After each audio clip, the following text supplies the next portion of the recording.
2022년 새해가 밝았습니다. 올해도 어김없이 국토교통부에서는 2022년 업무보고를 했는데요. 그런데 보도자료 페이지 수만 33페이지, 교통신사업 및 한국판 유대부동산 건설안전 너무 많아서 뭐가 뭔지 모르시겠죠? 자, 지금부터 짧게 설명해드립니다. 먼저 교통인프라입니다. 우리 동네에는 과연 어떤 교통망이 생길까요? 지난 4년간 국토교통부에서는 지역 거점을 육성하고 철도 도로망을 확충하는 등 국민 이동권을 확대하고자 노력해왔는데요. 그 결과 광역철도 확충과 방사형 순환도로 등 50분 생활권 구축, 광역버스 노선 확충과 준공영제로 출퇴근 편의가 제고되었고, 알뜰 교통카드 이용 확대와 민자도로 통행료를 인하해 1인당 교통비 부담이 줄었습니다. 올해는 초광역권 내 네트워크 핵심인 광역교통 인프라를 확충하는 데 집중키로 했는데요. 이를 위해 울산 태화강에서 송정 광역철도와 충청권 광역철도 연장을 위한 설계 착수 등을 추진하고, 초광역권 고속교통망 구축을 위한 대구 외곽 및 광주 외곽 고속도로 등의 순환망을 적기 개통하는 한편, 가덕도 신공항 사타 결과 도출 및 기본계획 수립과 대구공항 이전 사타 용역 등 지방 거점 공항을 적기 확충할 예정입니다. 또 복합환승센터를 초광역 협력 등 지역 거점과 결합한 성장 거점 발전 방안으로 마련하고 광역 환승 시설을 본격 조성하게 됩니다. 국토부는 2022년에도 철도, 도로, 공항 등의 교통 인프라를 전국적으로 확충해 국민이 체감할 수 있는 광역교통 서비스를 제공해 나갈 것입니다. 한국판 뉴딜은 많이 들어보셨죠?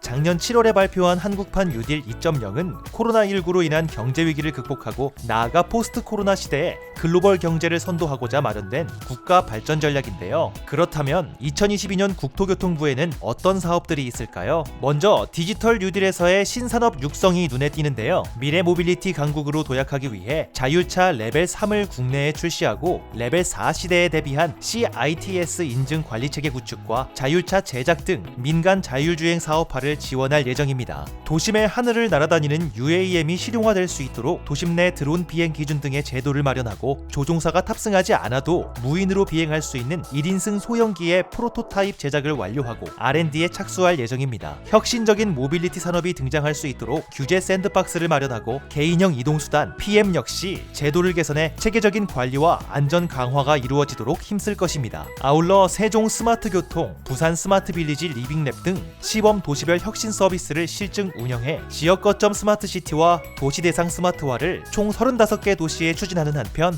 안전하고 편리한 국민 생활과 미래 모빌리티 기반 구축을 위해 도로, 철도, 공항 등 핵심 SOC를 디지털화할 예정입니다. 그린 뉴딜에서는 국토교통 탄소 중립 로드맵에 따라 전기, 수소차 확대 등 탄소 중립 교통 체계로 전환 및 건물의 탄소 중립 성능 개선, 국토, 도시 탄소 중립 기반을 구축해 2050 탄소 중립의 실현 기반을 마련할 계획인데요. 모든 국민이 참여할 수 있는 탄소 중립 방안을 통해 국토부가 2050 탄소 중립에 앞장서겠습니다. 주택 공급에서 가장 궁금한 청년 정책, 올해는 어떤 사업이 있을까요? 먼저 청년 주거비를 줄이기 위한 월세 지원 사업이 새롭게 시행되고 청년 주거급여 대상이 확대됩니다. 또 청년임대주택 54,000호 공급과 더불어 1인 가구를 위한 공유주택 시범 사업이 추진되는데요. 청년들이 안정된 주거 생활을 통해 더 나은 미래를 설계할 수 있게 되겠죠. 정부는 국민들의 내 집 마련을 위해 많은 물량의 신규 주택 공급을 앞두고 있습니다. 사전 청약은 공공 3.2만 호, 민간 3.8만 호로 총 7만 호를 공급할 예정입니다. 전년 대비 2배 수준이죠. 특히 지난해 청년 신혼부부 특별 공급 확대와 추첨제 도입이 이루어진 만큼 전년 대비 2배 증가한 약 13만 호가 청년 신혼부부에게 공급될 예정입니다. 공공임대 입주자 모집 시기는 준공 1년 전에서 2년 전으로 앞당기고, 신혼희망타운 임대형 2,000호는 1년 앞당겨 공급을 추진합니다. 이렇게 22년 사전 청약 물량과 공공 민간 분양 예정 물량을 모두 합치면 총 46만 호로 예년보다 30%나 많습니다. 아울러 규제와 관행을 개선해 민간 정비 사업의 속도를 높이고 금융 지원을 강화해 민간의 주택 공급을 활성화할 예정입니다. 여기서 끝이라면 국토교통부가 아니죠. 보다 편리한 삶을 위해 단지 내 편의시설 등